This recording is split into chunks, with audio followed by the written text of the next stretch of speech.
करो जल्दी करो। आज प्रेमियों सत्संग का समय हो गया। सब लोग सामने आके बैठो ताकि ये कई वचन आपकी समझ में आए। जब सामने आके बैठोगे तो तुम्हारी समझ में आएगा कि सत्संग किसे कहते हैं, क्योंकि सत्संग कोई कथा वार्ता का नाम नहीं है। सत्संग कोई भाषण की प्रवचन का काम नहीं है। सत्संग कोई मनोरंजन नहीं है। ये संत महापुरुषों की वचन वाणी जो हम सब जीवों की बहुपार कहानी है। ये जीवात्माएं बहुसागर के पार कैसे जाएंगी, अपने सच्चे मालिक प्रीतम का कैसे दर्शन दीदार करेंगी। प्रेमियों, इस युक्ति का नाम है सत्संग। सत्यमा ईश्वर संग माने साक्षात्कार। ये जीवात्मा सूरत मुद्दतों से अपने मालिक प्रीतम का दर्शन दीदार छोड़ चुकी। अब इसे कौन ले जाएगा, कौन पहुंचाएगा, कौन मिलाएगा? उस मिलाने वाले को कहते हैं संत सदगुरु, और मिलाने वाली युक्ति का नाम है सत्संग। ये दोनों चीजें आपको समय से मिली, लेकिन आपने उनकी कदर नहीं। किसी पुण्य कर्म के कारण संत महापुरुषों के दर पे आप पहुंच गए, लेकिन आपने उनकी कदर नहीं की, उनको जाना माना पहचाना नहीं। ये आपके जीवन का सबसे बड़ा धोखा। इस धोखे की पूर्ति रुपए पैसे धन दौलत सामान से कोई नहीं पूरी कर सकता, क्योंकि सदगुरु दयाल की दया ये रुपए पैसे से मोल नहीं मिलती है, और ना ही ये किराए पर चलती है। जब जैसी उनकी मौज मर्जी हम सब कलयुग के जीवों पर हो जाती है तो अपनी दया की बरसात कर देते।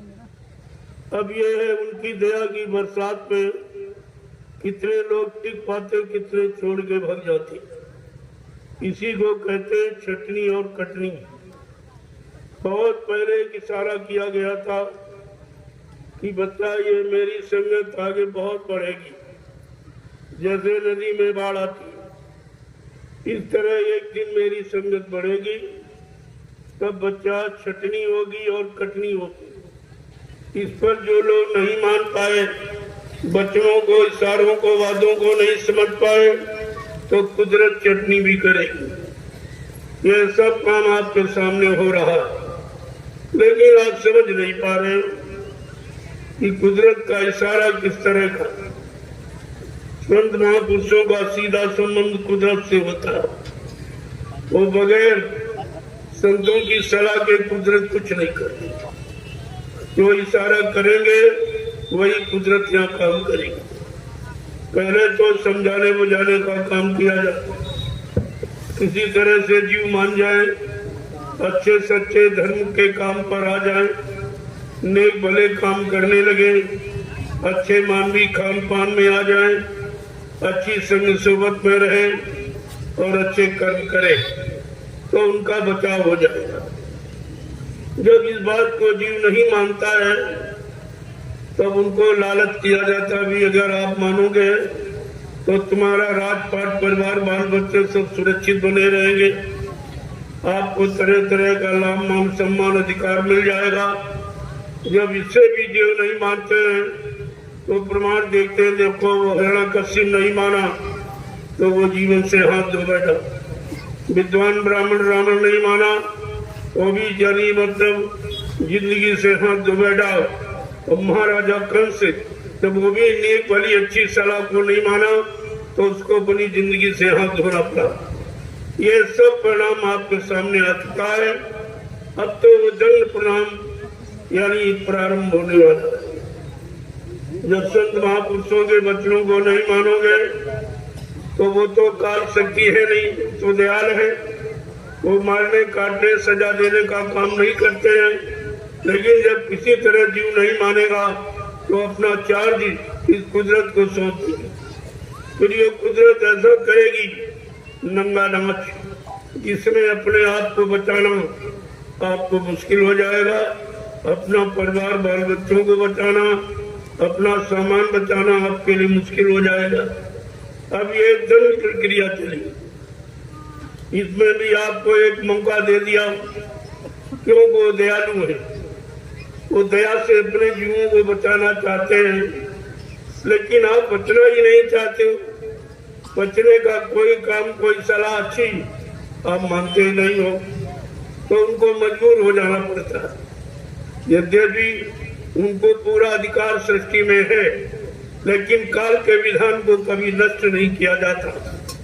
काल के देश में अगर काल के विधान को कभी फेल नहीं करते हैं, लेकिन अपने जीवों को बचाने के लिए तरह तरह की व्यवस्था और भूमिका बनाते रहते हैं और किसी तरह से अपने जीवों को निकाल लेते हैं और बचा देते हैं। जब आप किसी तरह से कोई वचन मानते ही नहीं हो, न सैन न बैन, यानी इशारा भी नहीं और वचन भी नहीं, जब कुछ भी नहीं मानोगे तो अंततोगत्वा वो दंड विधान जब लागू हो जाएगा उसमें किसी को माफी नहीं मिलेगी। काल माफी नहीं देता, दयाल तो माफ करता है, माफ करने आए और माफ करते ही रहेंगे, लेकिन जीव जब किसी तरह से मानने को तैयार नहीं होता, मजबूर कर देता है, मजबूर लाचार होकर के उनको ये व्यवस्था काल के हाथ में सौंपनी पड़ती समझाने बुझाने की। और काल की बात बहुत जल्दी समझ में आपके आई, क्योंकि वो मार काट हिसाब कतलेआम के सिवा और कोई काम करता नहीं। इतिहास बता रहा है, जब हिरण्यकशिप ने सतयुग था, अच्छा युग था, और अपने भक्त प्रहलाद बेटे की बात नहीं माना, बल्कि उल्टे उनको सजा देने, मार डालने का प्रयास करता रहा, तो फिर उनको यानी काल के हाथ वो व्यवस्था सौंप करके उसका सर्वनाश हो गया। ये विधान है, ये व्यवस्था है, ये इतिहास है जो आपके वर्तमान को बनाने का पूरा प्रयास करता। लेकिन जब इतिहास को नहीं मानोगे, अपने वर्तमान को नहीं बनाओगे, तो भविष्य आपका खराब हो जाएगा। फिर भविष्य में आपको बचाने वाला कोई नहीं दिखाएगा।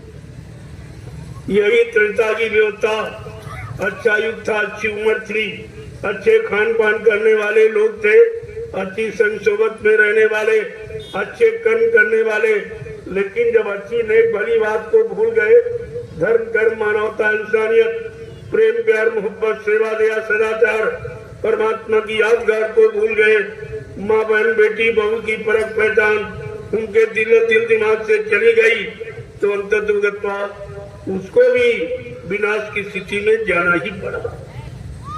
ये तीनों युगों का इतिहास आपके सामने। हमारी दृष्टि से तो कलयुग का इंसान सबसे अच्छा होना चाहिए था, क्योंकि कलयुग के इंसान के सामने तीन युगों का अच्छा इतिहास लिखा।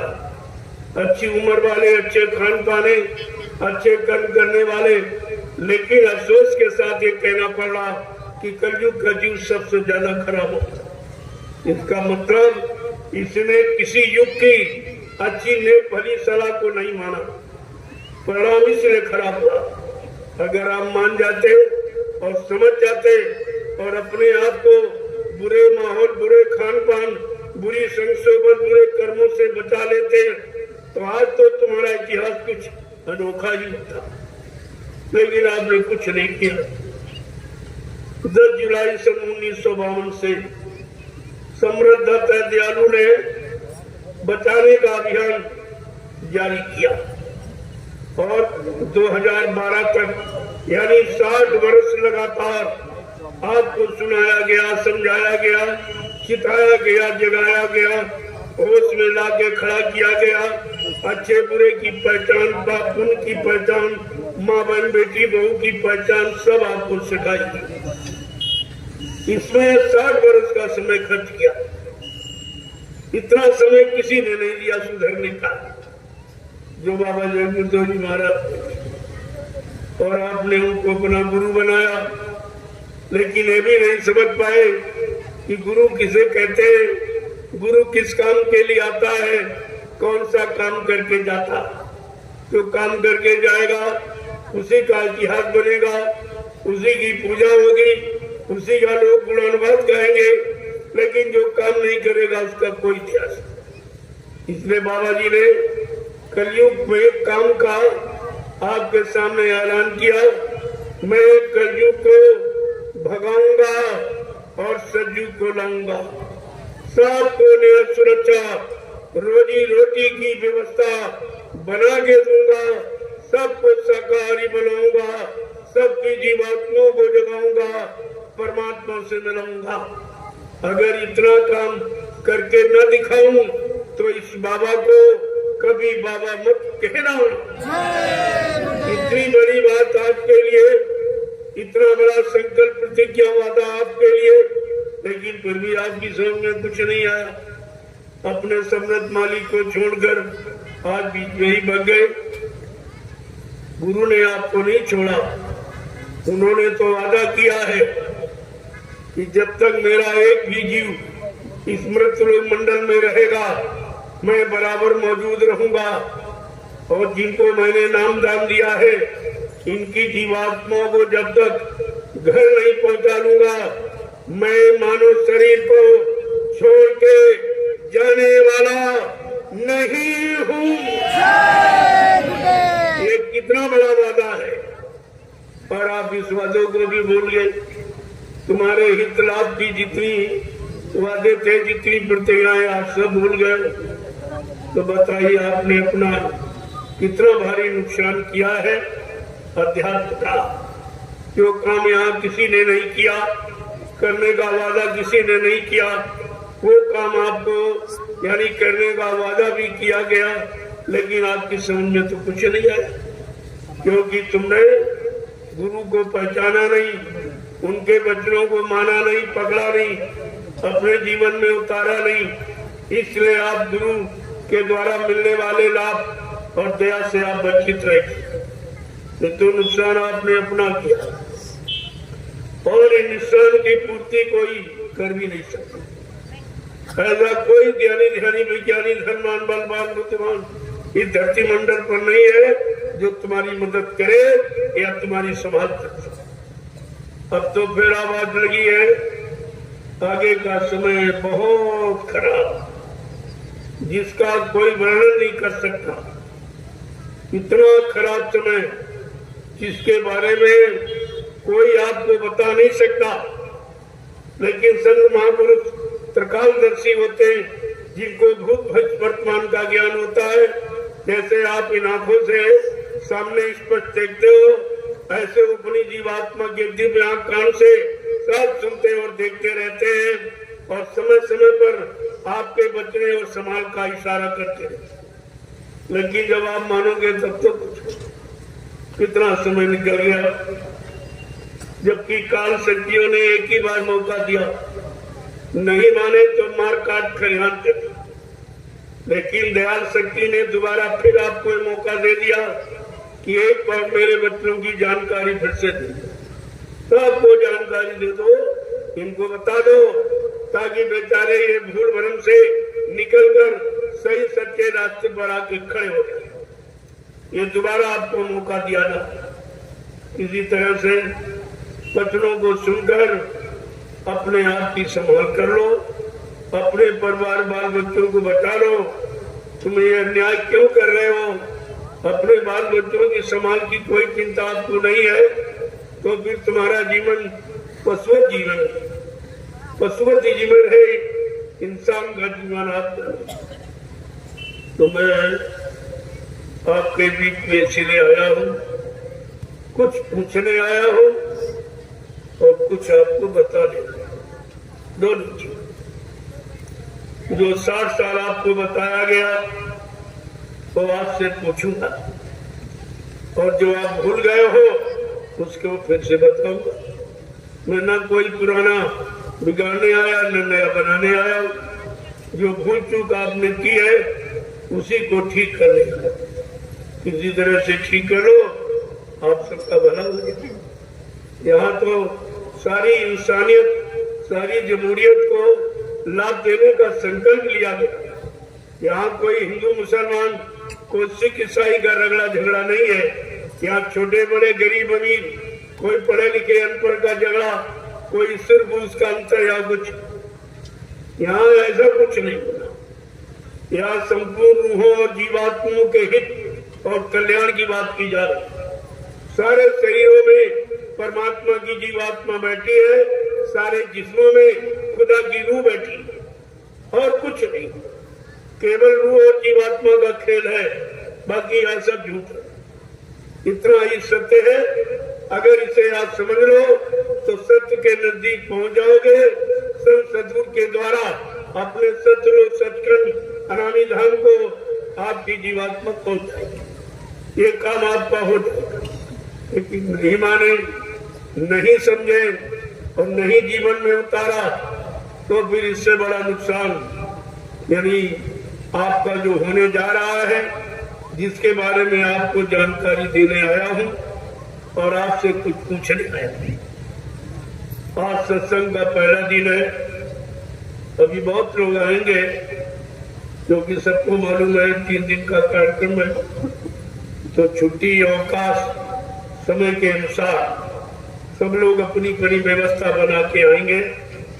कोई कल आएगा, कोई परसों, लेकिन 3 दिन में यह संकल्प पूरा कर दिया। जो बताने समझाने का जो संकल्प लेके आया हूं वो 3 दिनों में पूरा। और आपने कभी सुना नहीं। अगर कभी सुनने का मौका आपको मिला होगा तो मथुरा दरबार में, लेकिन अब वहां भी कुछ नहीं, वहां भी कुछ नहीं। जब इन्होंने प्रचार कर दिया, सीधा बता दिया कि दरबार लगाने वाला चला गया, दया देने वाला चला गया, तो फिर आप वहां करने गया क्या जगह को दे देगी यार? अरे जगह नहीं देगी। जिस जगह पर पावन पवित्र आत्मा रहती है, जिसे संत महापुरुष कहते, उनके अंदर देने का भंडार होता है। वो सबको खुश कर देते हैं, सबको दे देते हैं, सबको संभाल कर देते हैं, सुखी कर देते हैं। जब इन लोगों ने खुला प्रचार कर दिया कि वो दान दाता दयालु चला गया, फिर आप वहां करने गए, तो ये काम तुम्हारा वहां कौन करेगा? ये किसी इंसानी शक्ल का काम नहीं है और न कोई कर सकता। जब सीधा प्रचार कर दिया कि देने वाला दाता दयालु चला गया और कहते वो कभी नहीं आएगा, फिर तुम्हारा वहां जाने से मतलब क्या निकलेगा? बाबा जी ने पहले ही कहा था, महात्मा जिस स्थान को छोड़ देते हैं, बच्चा उस स्थान पर जाने से कोई आध्यात्मिक लाभ आपको नहीं मिलेगा, क्योंकि लाभ उनके पास उनकी झोली में। वो लाभ किसी स्थान में, किसी जड़ता में, किसी जड़ वस्तु में या जड़ इमारतों में नहीं है।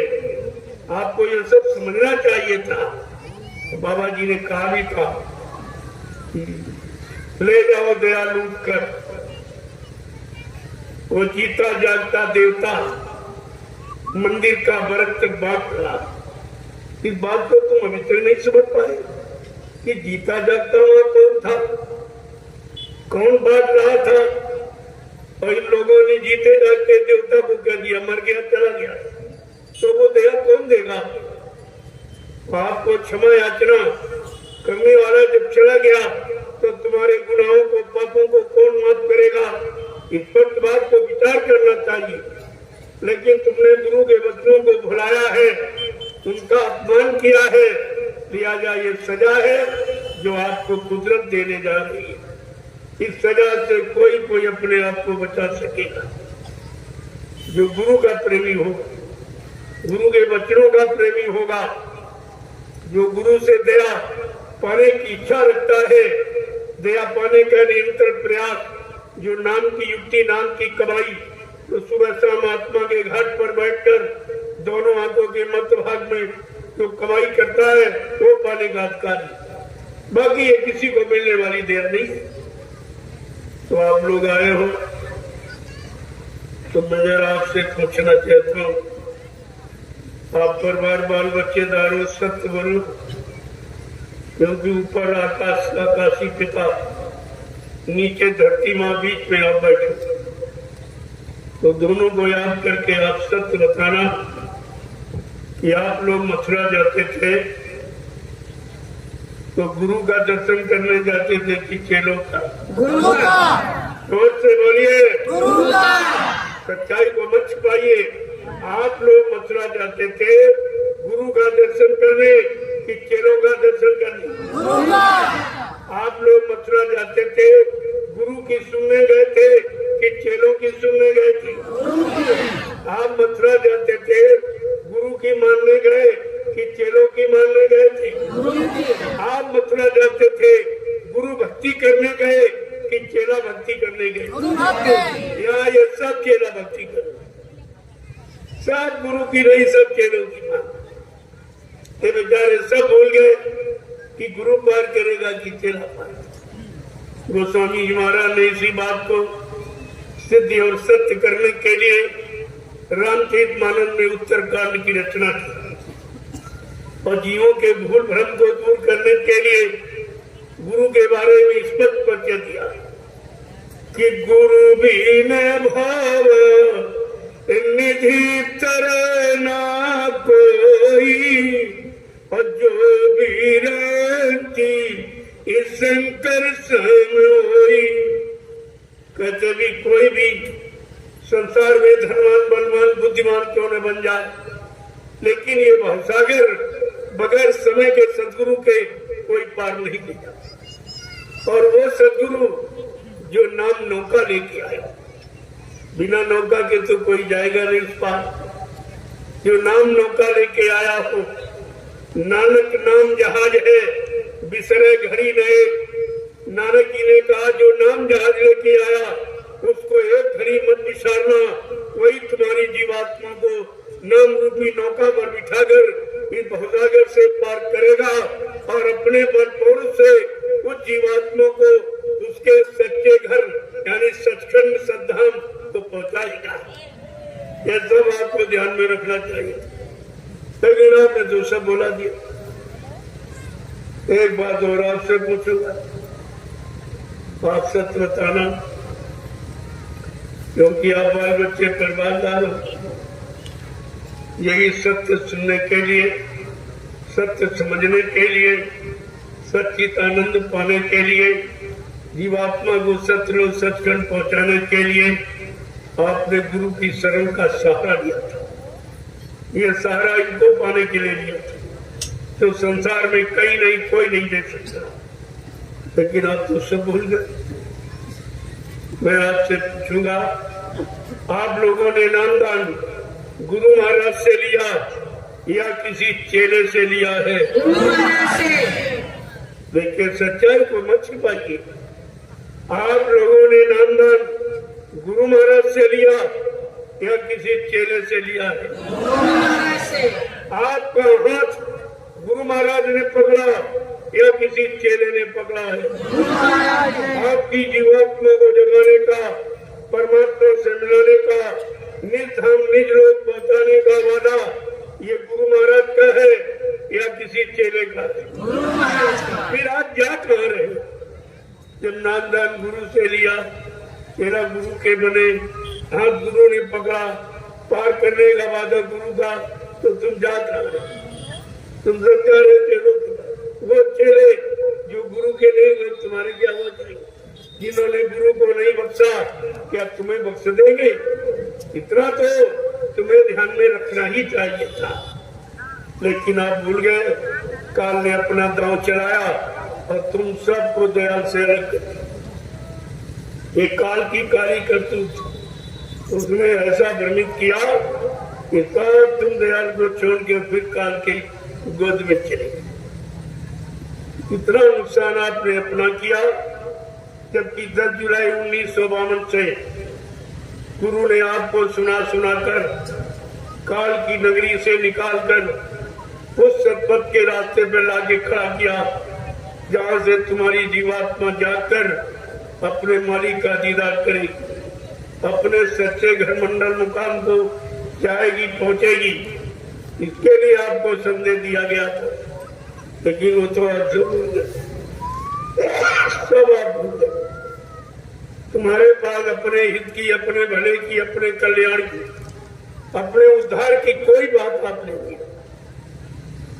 आपने अपना कितना भारी आध्यात्मिक नुकसान किया। ये नुकसान की पूर्ति रुपए पैसे से आप नहीं की, और कोई आपको कुछ दे भी नहीं सकता। तुम दुनिया में कहीं चले जाओ, आपको कुछ नहीं को दे सकता, क्योंकि यहाँ तुमसे लेने वाले बैठे, देने वाले नहीं। कई मंदिर में, मस्जिद में, गिरजा गुरुद्वारों में, तीर्थ में, मूर्त में, पानी में, कहीं आप चले जाओ, सब लेने वाले बैठे, देने वाला कोई। तो तुमने कभी ये नहीं सोचा कि हमको कौन देगा? ऐसा कौन समृद्धदाता दयालु? तो हम सबको देगा, और वो देगा जो यहाँ कोई नहीं दे सकता। क्या कभी आपने ऐसा सोचा, ऐसा समझा? कभी फिर तुम्हारा ये मथुरा जाने का, सत्संग सुनने का, दर्शन करने का, सेवा करने का, सेवा देने का, गुरु के वचनों का प्रचार करने का, गुरु से नाम दान लेकर सुमरन ध्यान भजन करने का क्या मतलब निकला? तुम्हारे लिए सब झूठ, सब धोखा हो। और बाबा जी ने इसी धोखे से बचने के लिए पहले ही आपको इशारा कर दिया था, लेकिन आप वो भी भूल गए। तो जरा सुन लीजिए, उसी को आप सुन लीजिए। सत्संग कल से प्रारंभ करूंगा, जो प्रेमी आ रहे वो भी आ जाएं और सबको संदेश देगा। आज तो मैं आपसे पूछने ही आया हूँ और कुछ बताने आया हूँ। जो आप भूल गए हो उसी को याद कर लो, तो तुम्हारी अभी बिगड़ी नहीं है, अभी बन सकती। अगर अब की बात चूक गए तो फिर 84 4 खान 84 लाल नरकों की यूनियन थी। क्या कोई आपको बचाने वाला नहीं? फिर आप नरकों की तैयारी करनी, नहीं मानो तो उसका परिणाम तो यही। तो बाबा जी ने इसीलिए सब पहले ही बता दिया, क्योंकि उनका काम सृष्टि में अनोखा, जो यहाँ कभी किसी ने किया नहीं, और ये नाम कभी आया नहीं, किसी ने प्रचार कराया नहीं। जय गुरुदेव नाम का प्रचार किसी ने नहीं। हमारा इतिहास बता रहा 3 युगों का, कि सतयुग में जब राजा हिरण्यकशिप के द्वारा व्यवस्था बिगड़ी, तो योगियों ने हरि नाम दिखाया था और उसी नाम का प्रचार कराया और उसी से काम कर। अब ये जो नाम जिस लोक मंडल मुकाम से आता है, उस नाम का स्मरण करने से वो नाम तुम्हारी मदद उसी लोग तक कर सकता, आगे नहीं। ये नाम की निजी मेहनत। तो योगियों ने उस हरि नाम को जगाया और उसका प्रचार कराया। उसको किसने जपा, किसने सुमरन किया, किसने माना, किसने विश्वास किया? भक्त प्रहलाद गोस्वामी जी महाराज ने बड़े साफ शब्दों में रामचरितमानस में लिखा कि हरि नाम की महिमा किसने जानी और किसने उसका लाभ प्राप्त किया। तो साफ शब्द उन्होंने क्या कि नाम है जपत हरि कीन प्रसादो और भक्ति सिरो माणि भय प्रहलादो कि ध्रुव संगला नीच हरि नाम अपाए लू पलठाऊ। कि ध्रुव प्रहलाद ने समय के हरि नाम को लिया, सुमरन किया, विश्वास किया, उस नाम के अनुसार अपने जीवन को चलाया, तो उनकी रक्षा हो। और जो नहीं माना वो मारा गया। ये इतिहास आता।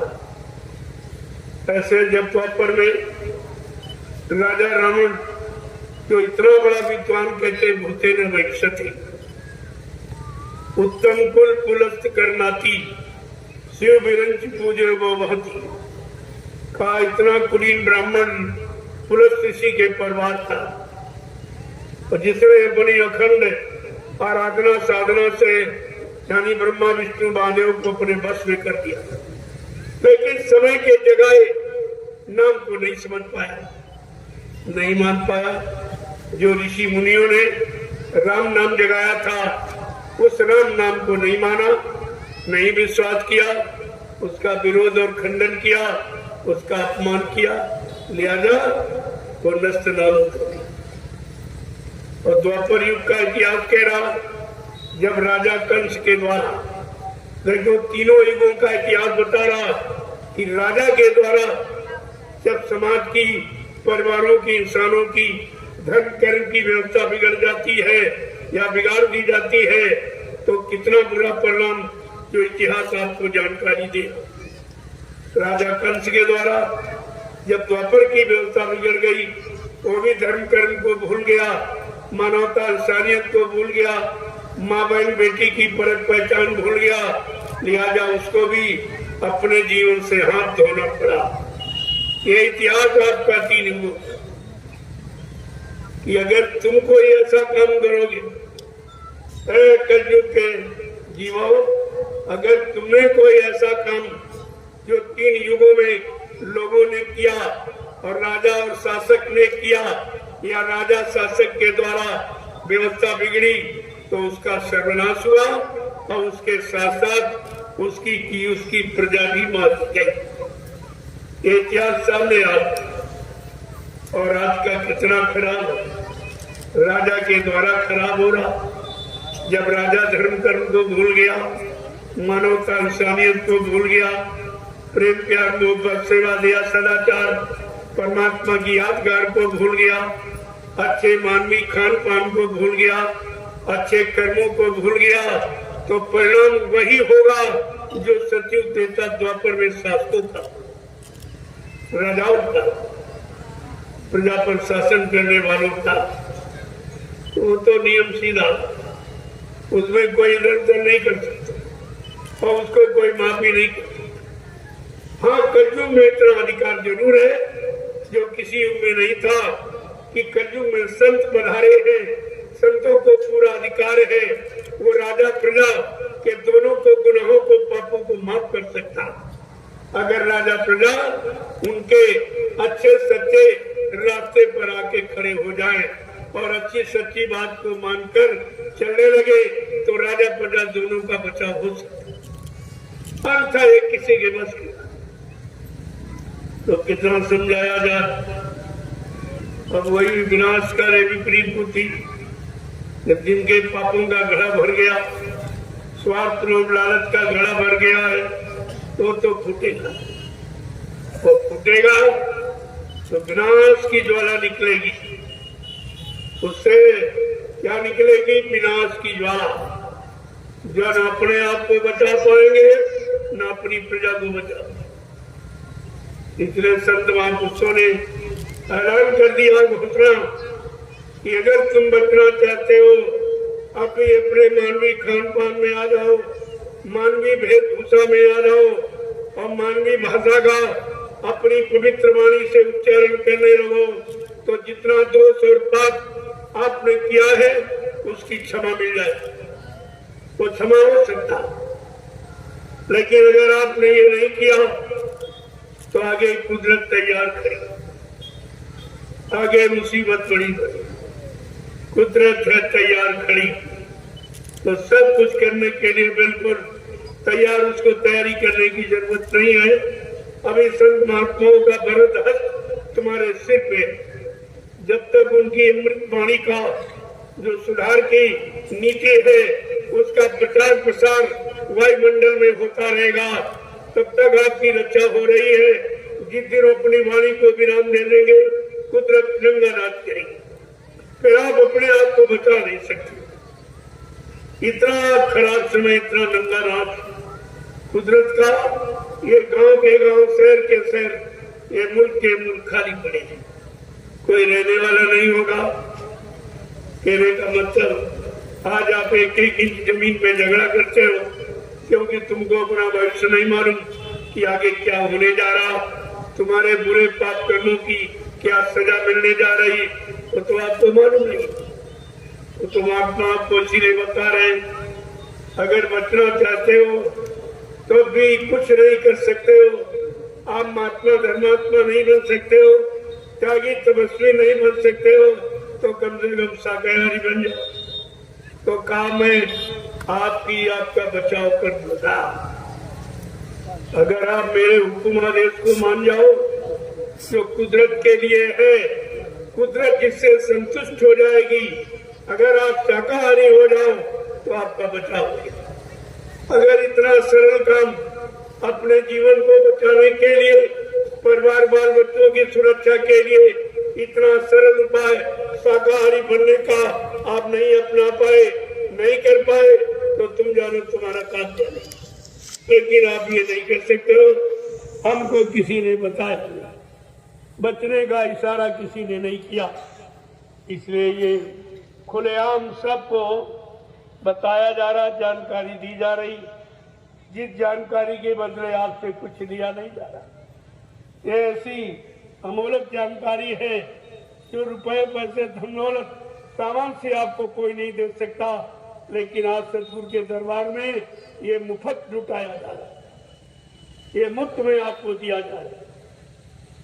अगर आप शाकाहारी हो जाओ तो संत महात्माओं ने कहा मैं तुम्हारी तरफ कुदरत से माफी दिला दूंगा कि कम से कम इसने ऐसे खराब वक्त समय में एक बात को मान ली, अपने मनुष्य मंदिर को खराब करने से बचा दिया। इतना तो लाभ आपके हाथ में हो सकता। अगर ये भी आपने नहीं किया तो फिर ये कुदरत के भारी प्रकोप से आप बच नहीं, ये सब वीरान हो जाएगा, कुछ नहीं दिखाई। आपको ये सब समझना चाहिए। बाबा जी ने जानकारी पहले ये दे दी बिना पूछे, क्योंकि आप जानते नहीं तो पूछोगे। आपको भविष्य का तो मालूम नहीं क्या होने वाला, तो आप पूछेंगे क्या। लेकिन वो तो जो हमदर्दी करने आया है, जो दया देने आया, आपकी संभाल करने आया, वो तुम्हारे पूछने पर नहीं बैठा, वो अपने आप तुम्हारी संभाल का पूरी व्यवस्था बता दी कि आपकी संभाल कैसे होगी। तो कहा आप धर्मात्मा महात्मा तो नहीं बन सकते हो, सच्चे ईमानदार त्यागी तपस्वी चरित्रमान नहीं बन सकते हो, तो कम से कम शाकाहारी बन जाओ। इसमें आपका कोई खर्चा नहीं, शाकाहारी बनने में कोई खर्चा नहीं, बल्कि जो अपना धन गाड़ी कमाई जो गंदे खान पान में बर्बाद करते हो, वो तुम्हारी कमाई बच जाए, वो कमाई तुम्हारे बाल बच्चों के पढ़ाई लिखाई में काम आवे, शादी ब्याह में काम आवे, घर मकान बनाने में काम आवे।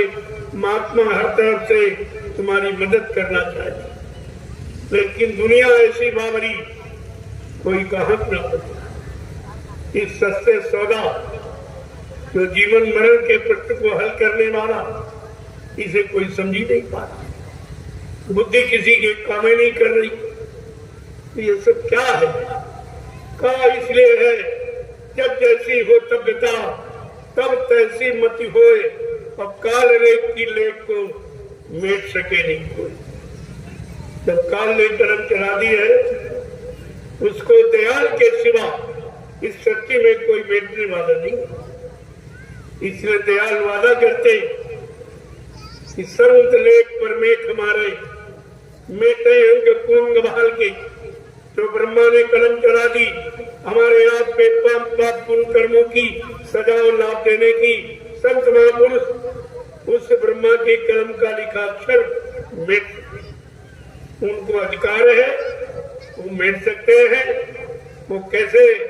परमार्थी सेवाओं में लगाकर आपके शरीर मनसा भाता कर्मणा द्वारा किया हुआ जितना भी पाप कर्म उसको मेट सकते। इसलिए संत इस व्यवस्था को ठीक करने के लिए परमार्थी वचन उच्चारण किए, परमार्थी वचनों के द्वारा परमार्थी सेवा का आह्वान किया और परमार्थी सेवा में लगाकर तुम्हारे कितने जन्मों के पापों को क्षण में काट दिया। जो काम सृष्टि में कोई नहीं, क्योंकि उनका वचन कभी झूठा और खाली नहीं करना, लिख के बताया गया ताकि आपको विश्वास हो। संत बचन पंडित नहीं पुनर्जात ब्रह्मांड, चाहे ब्रह्म अपनी ब्रह्मांड की रचना में तब्दील बदलाव क्यों न कर दे, लेकिन संत जो कहेंगे वो करके दिखाएंगे। उनकी जबान दस्तावेज होती है, वो अकाट सत्य है, कोई नहीं काट सकता। ये सब आपको ध्यान में रखना चाहिए था। अगर इन बच्चों को आपने ध्यान में रखा होता तो 10 जुलाई 1952 से 2012 तक आपको मथुरा में या हिंदुस्तान में जगह जगह बड़े बड़े कार्यक्रम करके आपको सब सुनाया, समझाया गया और कराया भी गया। 3 साकेत महायज्ञ जो हिंदुस्तान की धरती पर कभी किसी ने कर नहीं पाया। ये कलयुग में इतना महान कार्य, ऐसा साकेत महायज्ञ जो कोई नहीं कर पाया, बाबा जी ने वो भी करके दिखाया और 33 करोड़ देवताओं को खुश और प्रसन्न कर लिया, उनका आह्वान किया और उन्होंने वादा किया तमाम प्रस्ताव जनता के हित के पास किए कि सतयुग आने पर यह सब लागू हो जाएगा। यह सब आपको सुनाया गया, लेकिन आप पता नहीं काल की तरफ कैसे चलेंगे, काल की बात पर कैसे विश्वास आ और दयाल के वचनों को आप बोल कितना बारी आपने अपना अनुसार कर दिया। तो यह सब इसीलिए पहले ही जानकारी दी। 3 साकेत महायज्ञ, पहला अहमदाबाद में साबरमती नदी किनारे, दूसरा अयोध्या में काशी व बोले नगरी, दूसरा अयोध्या में और तीसरा काशी व बोले नगरी। ये 3 साकेत महायज्ञ भगवान शंकर को काशी में खुश कर लिया। उन्होंने भी ऐलान किया मेरा समय आ गया, मैं तब विनाश लीला, मैं तांडव नृत्य करूंगा, मेरा समय आ गया। बाबा जी ने कहा नहीं, थोड़ा रुक जाइए आप, मैं भी लोगों को सच्चाई का संदेश उनके कानों तक पहुंचा देता हूँ। जब वो न माने तब तुम्हारी इच्छा में आए वो करना। इसीलिए आपका बचाव है, यह संदेश प्रसारण वायुमंडल में हो रहा है। नहीं तो कुदरत बहुत नाराज है, कुदरत है नाराज खड़ी, आ गई मुसीबत पड़ी। लेकिन उसकी नाराजगी को संत महापुरुषों ने आश्वासन देके शांत कर रखा है कि मैं साकार का प्रचार करा के लोगों को शाकाहारी बना दूंगा।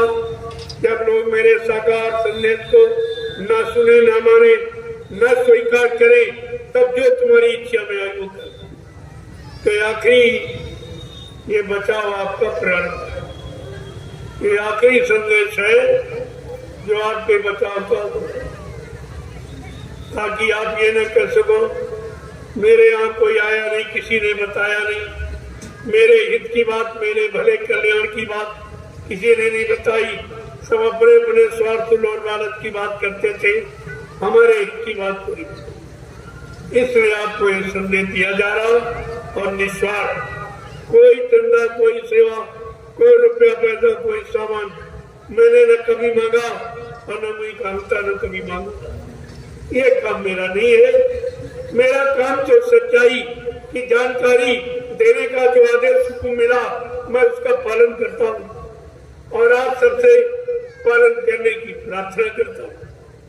मेरा और कोई और वो बराबर 10 वर्षों से तो 10 पूरे हुए, 11वां लग गया।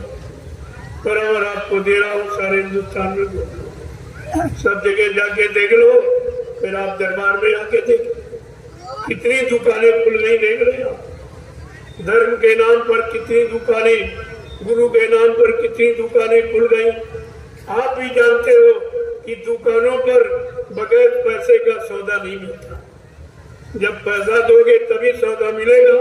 लेकिन दरबार में मुफ्त लुटाया जाता है। दरबार और दुकान का तुमने आज तक अंतर नहीं समझ पाया कि कितनी दुकानें देश में लग गई, के गुरुदेव नाम से भी कितनी दुकानें लग गई, लेकिन बिना वहां दिए आपको कुछ नहीं। वो देना पड़ेगा, मिलेगा कुछ। ले भी लेंगे तो दे भी कुछ नहीं सकते कि उनके पास है नहीं। जो लेता है वो कैसे देगा? अगर होता तो लेता ही क्यों, और होता तो मांगता क्यों? जो सेवाएं मांगे, पैसा मांगे, सामान मांगे, सम्मान मांगे, अधिकार मांगे, तो समझ लो ये भिखारी, इसके पास कुछ। भिखारी मांगता है, दाता कभी नहीं मांगता। तो आपको तो सब विचार करना चाहिए, लेकिन तुम तो सब भूल गए हो, न दाता की पहचान न भिखारी की पहचान। दाता है, भिखारी सारी दुनिया। जिसने आपको नाम का दान दिया वो दाता। देने वाला, सुनाने वाला नहीं। सुनाने वाले तो 10 साल का बच्चा अगर बाबा जी से सुना नाम भी सुना देगा। क्या सुनाने वाला बच्चा कुछ दे भी सकता? सुनाने वाला देता नहीं है, देने वाला है, सुनाने वाला। देने वाला कौन है? जो सतलो सच का ननामी धाम आता है, नाम को जगाता है, नाम को सिद्ध करता है, नाम का प्रचार कराता है, वो नाम दान देता है। उसका दिया हुआ नाम फलीभूत होता है। लेकिन किसी ने सुन लिया और सुन के सुनाने लगे तो सुनाने वाले आपको दे नहीं। जैसे हम आपको सुनाए कि रसगुल्ला मीठा होता, मुलायम होता, लाल होता, क्या आप संतुष्ट हो जाओगे?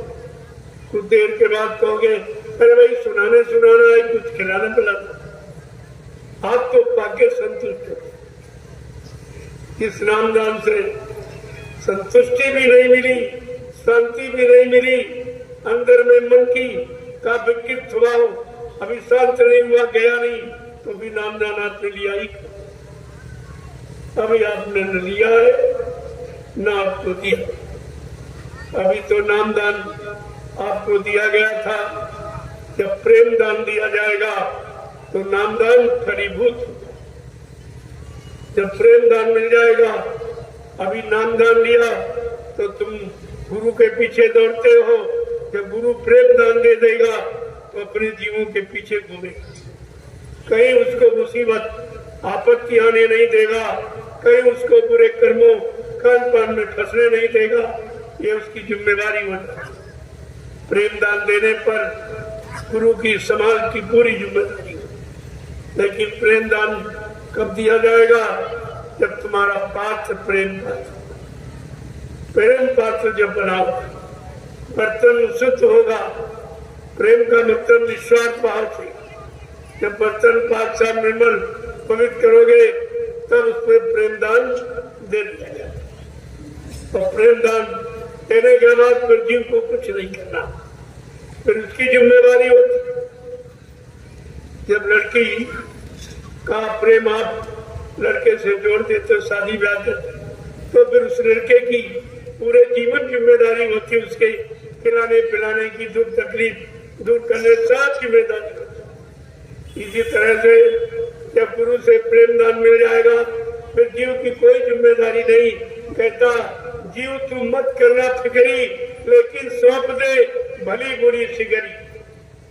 कि अपने पर कुछ मत रखो, न बुरा न भला, न अच्छा न खराब, न पाप न पुण्य। ये सब जब समर्पित कर दोगे तो तुम्हारे पर कर्मों का कोई दोष नहीं लगेगा। पहले बात तो संत महापुरुषों ने एक आप पर स्पेशल दया, कलयुग के जीवों पर एक स्पेशल दया की संतों ने कलयुग। कौन सी दया?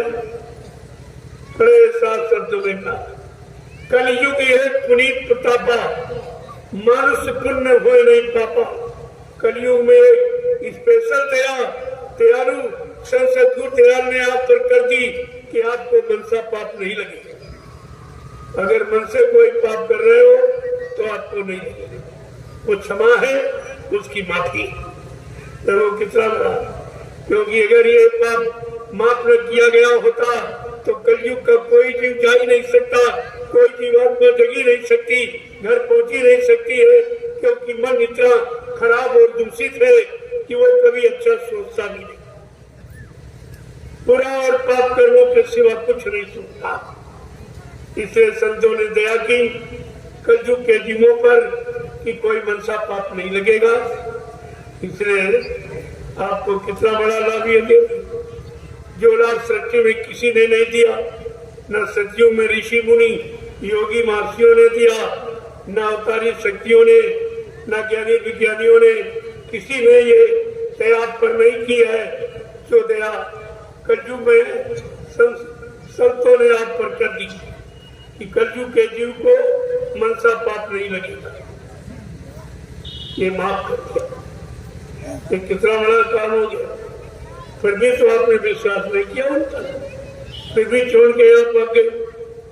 तो बाबा जी को ये सब पहले बताना पड़ा कि मेरे जीव मेरे बारे में कहीं शंका न कर बैठे, मेरे बच्चों कहीं भूल न जाए, कहीं चूक न हो जाए उनसे, इसलिए उनको कहना पड़ा। जरा सुन लीजिए जो आप भूल गए हो। पहला वादा क्या किया?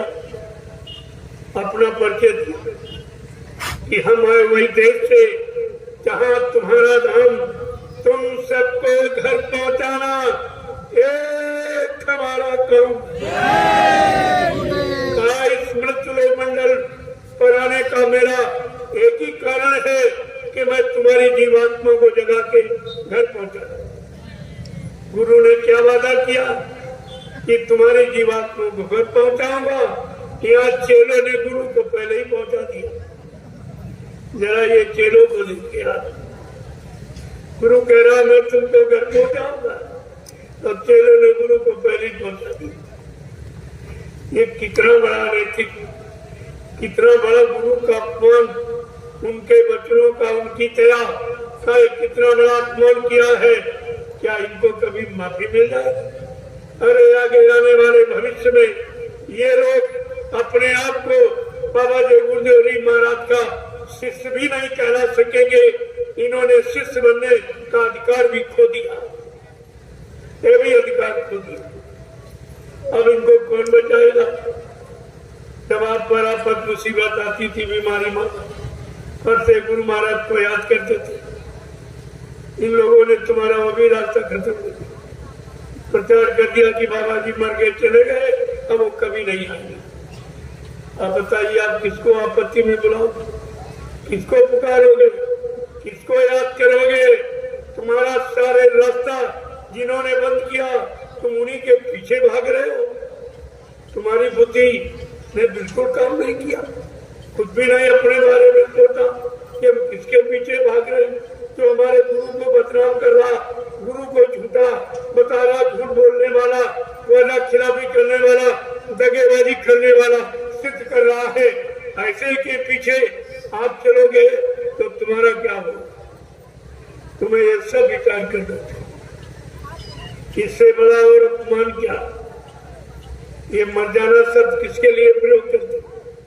अपने दुश्मन की। तेरा बाप मर जा, तेरा भाई मर जा, बेटा मर जा। इन्होंने गुरु के बारे में अपमानित शब्द प्रयोग किया। क्या वो तुम्हारा कभी हो सकता? जब गुरु को अपमानित करने में कोई विचार नहीं किया, कुछ नहीं सोच पाया, अच्छे बुरे पाप उनका परिणाम नहीं समझ पाया, अरे वो तुम्हें क्या देगा? इस पर बात को विचार करना चाहिए था। ये कितना बड़ा अपमान गुरु का। कोई कहते तुम्हारा बाप मर गया, भाई मर गया, आपको अच्छा लगेगा? लेकिन ये सब गुरु का प्रचार करते रहे, ये कहते रहे गुरु मर गया, चला गया, कभी नहीं आएगा, और आप बड़े कानों से सुनते रहे। ये कितना बड़ा गुरु का अपमान जो तुमने अपने कानों से सुना और कुछ नहीं बोली। मथुरा में देखा भी, यहाँ से कुछ नहीं कहा, कानों से सुना, कुछ बोले ही नहीं। ये कितना बड़ा यानी मतलब बात है, कितनी बड़ी इसकी सजा। कभी धर्मशास्त्रों के पन्ने खोल के पढ़े, कितना बड़े साफ शब्दों में कहा। लेकिन आप तुझे गुरु निंदा सुना जो काना, पाप लगे गौघास समान है। जो गुरु की निंदा अपने कानों से सुनता है, उसको गौ हत्या के बराबर पाप लगता। ये तुमने पाप सब ने किया और आज भी कर रहे। आपकी समझ में कुछ नहीं। अपने गुरु की बदनामी, अपने गुरु का अपमान, अपने गुरु को झूठ बोलने वाला, वादा खिलाफी करने वाला, कहने वाला का आप खाते रहे, उनके पीछे दौड़े, तुम्हारा क्या होगा? जो नरकों में जाने की तैयारी कर रहा, तुम उसके पीछे चलकर क्या तुम भी नरक में जाना चाहते? क्या आपका इरादा?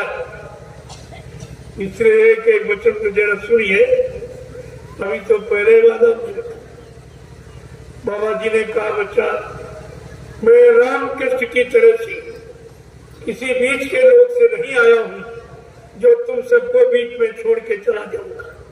न मैं ब्रह्मा के ब्रह्मलोक से आया हूँ, न विष्णु के विष्णुलोक से आया हूँ, न शिव जी के शिवलोक से आया हूँ, न राम के साकेत लोक से आया हूँ, न कृष्ण के गोलोक से आया हूँ, न देवी देवताओं के देवलोक से आया हूँ। मैं आया हूँ सतलोक संस्कार नामी धाम, जहाँ की ये सारी सुरते रूहें जीवात्माएं, जहाँ ये मृत लोक मंडल में ये मनुष्य शरीर में बैठी, मैं इनके वास्ते इनको जगाने, इनको घर पहुंचाने के लिए आया हूँ। प्रेमियों, ये कितना बड़ा वादा! ये वचन किसी से नहीं खुले, न मंदिर में पूजा करने वाले पुजारी से, न मस्जिद में मुल्ला मौलवी से वचन खुला, न मतलब पादरियों से ईसाई घर में, और न ही गुरुद्वारे में किसी ग्रंथी से खुला। ये सत्य का वचन किसी से मुंह से उच्चारण नहीं हुआ। आप इस पर विचार कीजिए। मैं तो अभी केवल इशारे कर रहा हूं, समय आएगा तो सब कुछ, लेकिन समय के पहले आप नहीं चेत पाए, नहीं जाग पाए, संभल के नहीं खड़े हो पाए, तो फिर बचने की बात कहाँ लागू? फिर बाद में पछताने से कोई लाभ। मन पछते अवसर भी थे, सहज प्रदन 10 प्रदन काल न बचे न काल बलि से। मन पछते अवसर, समय निकल जाएगा, फिर पश्चाताप से कुछ होने वाला नहीं है, उससे कोई माफी नहीं मिलेगी। पश्चाताप जो समय के पहले अगर कर लिया जाए तो कुछ काम आपका बन सकता है, लेकिन बात नहीं। बाबा जी ने दूसरा वादा किया,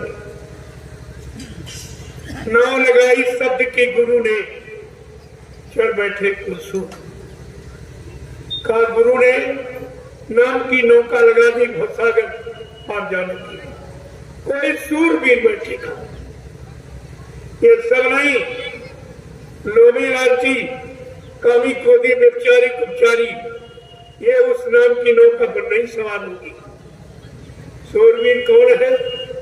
जिन्होंने मान मन डाला उन्हीं को सूरमा खेला। सच्चा सूरवीर कौन है? जिसने अपने भोगी विलासी इस मन को मार दिया, वो सच्चा सूरवीर। ये मारने काटने वाला, ये हिंसा करने वाला, ये सूरवीर नहीं। सूरवीर वो जिसने अपने कामी क्रोधी लोभी लालची आलसी मन को सुधार कर और प्रभु के नाम के चिंतन में लगा लिया और धीरे धीरे अपना काम बना लिया, कहते वो सच्चा सूरवीर। इसीलिए संतों ने कहा, तुम किसी के पीछे मत, कोई तुम्हारा नुकसान करने वाला नहीं, सबसे बड़ा नुकसान करने वाला तुम्हारा मन है। पढ़ो तुम इसी के पीछे और सभी यत्न तजना। सारे यत्न जितने भी शरीर इंद्रियों से किए जाते, उनसे मन सुधार नहीं सुधरा। यानी आपने कितने पूजा की, मन सुधरा? पूजा पाठ तीर्थ व्रत दान हवन जप गंगा स्नान कितना किया, लेकिन मन का मन नहीं धुला। एक भी बुरे कर्म उससे नहीं हटा पाए, छुड़ा नहीं, आप छुड़ा पाए, बुरी आदतें नहीं छुड़ा पाए, तो ये सब बेकार चला गया। तो संत महापुरुषों ने कहा, इस यत्न से कुछ होना नहीं है, पढ़ो तुम इसी के पीछे और सभी यत्न तजना। अब तुमने सबका ध्यान किया, कागज का, पत्थर का, पानी का, तीर्थ का, मूर्त का, इनका उनका, परिवार का, बच्चों का, पति का, पत्नी का, सबका ध्यान किया आपने, लेकिन तुम्हारा ध्यान किसी ने नहीं। कल्याण उद्धार का ध्यान किसी को, तो आपसे क्या कहा संतों, अगर कल्याण उद्धार कराना है गुरु का ध्यान कर प्यारे, बिना इसके नहीं छूटना। अगर अपना उद्धार चाहते हो, छुटकारा चाहते हो, 4,84 लाख नरकों की योनियों से बचना चाहते हो, जन्म मरण से छुटकारा चाहते हो, काल माया के कर्मों के विधान से अगर निकलना चाहते हो, तो समर्थ सतुर की बात को मानो, वो निकाल दीजिए। वो निकालने के लिए ही आई, उनका और दूसरा कोई था। तीसरा वादा क्या किया, बहुत सरल कर दिया। कहा कि अगर हमारे बच्चों को कोई परेशानी तकलीफ देखूंगा तो बहुत सरल कर दूंगा। वो भी आपके लिए कर दिया। क्या भाव सागर भरो नहीं, ये प्रताप हमार निश्चय करके मान ले तो तुरंत उतारू पार। कहा तू कुछ न कर, केवल मान ले, मान ले, जान ले, पहचान ले, तो तुझे भवसागर से पार। अब ना तो आत्मा का बंद करना, ना आला माला घुमाना, कुछ नहीं, केवल मान लो और जान लो और पहचान लो, तो मैं तुम्हारी जीवात्मा को तुम्हारे घर पहुंचा दूंगा। तुम्हें कुछ करने की जरूरत ही नहीं। इससे सरल प्रेमी और क्या हो सकता। इतनी सरल युक्ति किसी ने आने रखी नहीं, किसी ने नहीं बताई। कोई ऐसी सरल युक्ति लेकर इस पृथ्वी मंडल बनाया ही नहीं, और फिर भी आप भूल गए ऐसे मालिक को। तो यह सब जानकारी देने के लिए ही तो आपसे कहा गया था कि कहीं तुम भूल भरम में मत फंस जाना, किसी लोभी लालची के कहने भटकाने भरमाने में ना जाना, नहीं तो दया के भंडार से तुम करोड़ों को दूर चले जाओगे, फिर तुम्हारा वापिस आना बड़ा मुश्किल हो जाएगा। और क्या कहा मैं किस लिए आया हूँ ये भी समझ लो, कौन सा काम करके जाऊंगा ये भी जानूंगा। क्या कहा, मैं परिवर्तन करने आया हूँ, परिवर्तन करके ही जाऊंगा। कोई भाई कारण हमें इस परिवर्तन से न रोक सकता है, न मेरा काम कोई कर सकता है। क्या ये भी आपकी समझ में नहीं आया कि मेरा काम कोई कर भी नहीं सकता और हमको काम को करने से कोई रोकने वाला पैदा ही नहीं। ये कितना बड़ा चैलेंज है। लेकिन आपकी समझ में तो कुछ नहीं आया कि हमारा गुरु कितना महान है, कितना सर्वशक्तिमान, जो हमारे हित, हमारी जीवात्मा के कल्याण के लिए ऐसे अनोखे वादे कर रहा, संकल्प ले रहा, प्रतिज्ञा कर रहा, आप फिर भी भूल गए। बाबा जी ने और क्या कहा मैं किस लिए आया हूँ, कहा मैं कलयुग का इतिहास बनाने आया हूँ। ऐसा इतिहास बनाऊंगा जो भूते न भविष्यते, सतयुग त्रेता द्वापर के लोग अपने अपने युग का इतिहास पढ़ना भूल जाएंगे। मैं इसी भारत भूमि पर ऐसा चमत्कार करके दिखाऊंगा जिसको हिंदुस्तानी नहीं सारा विश्व नमस्कार करेगा। प्रेमियों कितनी बड़ी बात है, सारा विश्व नमस्कार करेगा। ये कितनी बड़ी योजना है, कितनी बड़ी सबके हित कल्याण की भूमिका, जिसको हम समझ नहीं पाए। और क्या कहा मैं कलयुग का इतिहास, सतयुग तो त्रेता द्वापर के इतिहास बन गए, वही आपको सुनाए पढ़ाए जा रहे। तुम्हारा उससे कोई भला होने वाला है नहीं। क्यों? गुजरा हुआ जमाना आता नहीं दोबारा। जो वक्त घड़ी समय निकल जाती है वो बार में हाथ में नहीं आती। वो तो केवल जानकारी के लिए लिखे रखे गए कि जान लो कि सतयुग त्रेता द्वापर के इतिहास को पढ़ लो और अपने कलयुग के होने वाले इतिहास में शामिल हो जाओ और समझ लो और विश्वास करके उस उसका लाभ प्राप्त कर लेना, इसलिए इतिहास लिखे। और सब इतिहासों को आपने तिलांजलि दे दी, इतिहास का उपहास आपने किया। और बाबा जी क्या कह रहे, जो कलयुग के जीवों का इतिहास बनाने आया, तो तुम करो बाबा जी मर गए चले गए। जो तुम्हारा इतिहास बनाने आया तुम उसी को नहीं समझ पाए। यह तो काम कोई कर ही नहीं सकता। यह इतिहास कोई नहीं बना सकता, कोई इंसानी शक्ल, कोई ध्यानी विज्ञानी या धर्मान बलवान बुद्धिमान या कलयुग का इतिहास नहीं बना सकता। कितनी बड़ी बात है।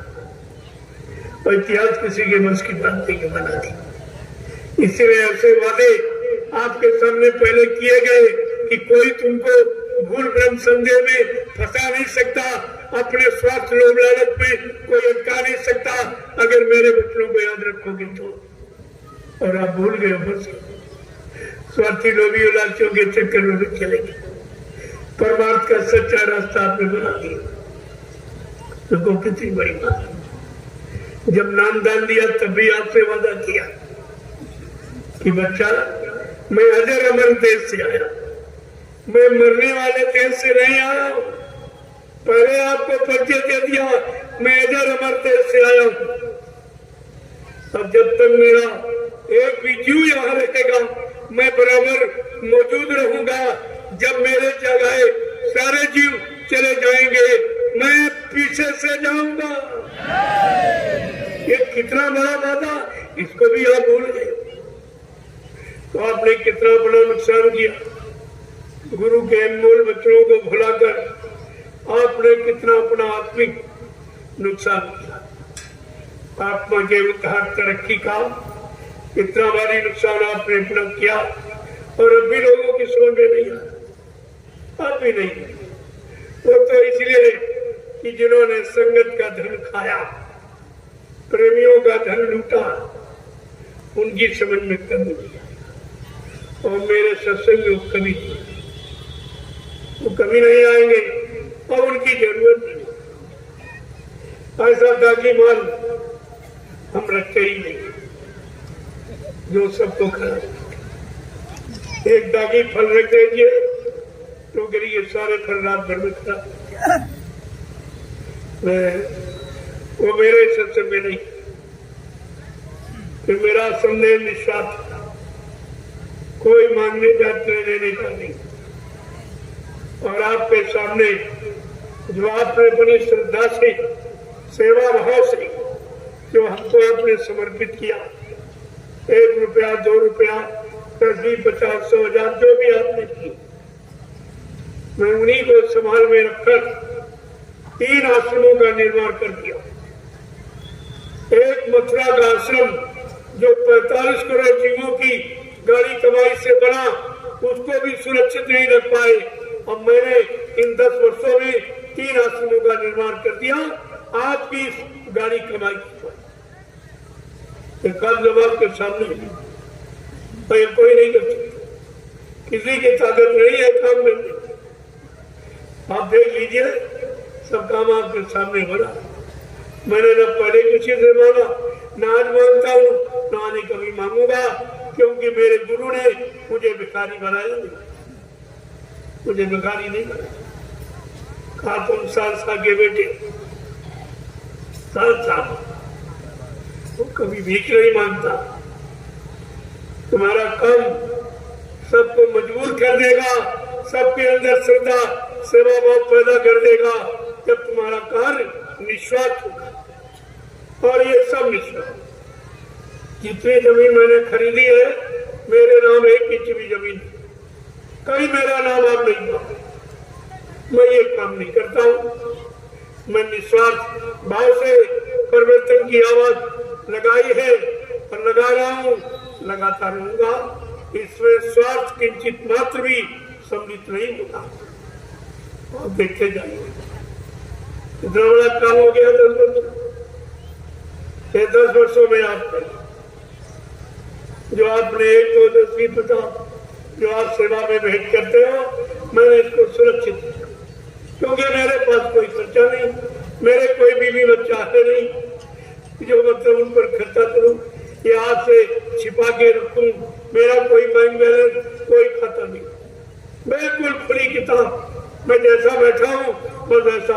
ये भी कपड़े आप लोग देते हो तो पहन लेते, एक कपड़े आपके दिन, एक रोटी दोपहर एक शाम, 2 रोटी का खर्चा वो भी आप देते, आपकी रोटी खाता हूँ, आपके कपड़े दिए पहनता हूँ, इसे आपके काम में लगा कि जल्दी से काम हो जाए, ये सब आपका और आपके लिए। तो धीरे धीरे सब कुछ समझ में, ये 3 आश्रमों का निर्माण, ये इन लोगों को चैन से सोने नहीं देगा। ये कैसे कोई सेवा नहीं मांगी, न सेवा मांगते हैं, न कुछ कहते हैं कि 3 आश्रमों का निर्माण कैसे हो गया, इतनी जमीन कैसे हो गई, और वहाँ 1 इंच भी जमीन नहीं, बल्कि जो थी उसमें भी कम होती, उसमें भी कम। जो प्रेमियों ने दान में जमीन दी थी बाबा जी, जब इन्होंने प्रचार किया कि बाबा जी मर गए चले गए, तो लोगों ने कहा अरे हमने तो उनको दी, तुमको नहीं दी, हमारी जमीन वापस। वो जमीन दी तुम तो बढ़ाना तो दूर ला घटा दिया, तो मेरे पास कुछ नहीं, कुछ सारी मथुरा उनके पास, जमीन उनके पास, पैसा सब उनके पास, संगत उनके पास, लेकिन काम हमने करके दिखा दिया कि 3 आश्रमों का निर्माण, ये छोटा मोटा काम नहीं है। किसी ने भी जो भी सेवाएं लेते या आप जिनको देते हो, इन्होंने कहीं संगत के लिए एक कमरा बनाया, गुरु के लिए कोई स्थान बनाया, इस पर भी आपको विचार करना चाहिए। सेवा आप खोल के देनी चाहिए कि हमारी सेवा लग रहा है, मैंने आपकी सेवा, मैं भी सारण चले जाओ, देख लो तुम्हारी एक एक पाई कहाँ लगी, ऐसा तुम्हारे साथ। इसको कहते काम, काम से नाम होता है। बिगड़ काम के जबरदस्ती नाम अपना लिखने लगो, ऐसे तमाम लोग अपने नाम के आगे कोई संत लिख रहा, कोई सदगुरु लिख रहा, कोई महाराज लिख रहा, कोई सरकार लिख रहा, कोई भगवान लिख रहा। क्या लिखने से ये अपने आप को सिद्ध कर लेंगे? समय आने दीजिए, इतना बुरा परिणाम होगा इसका।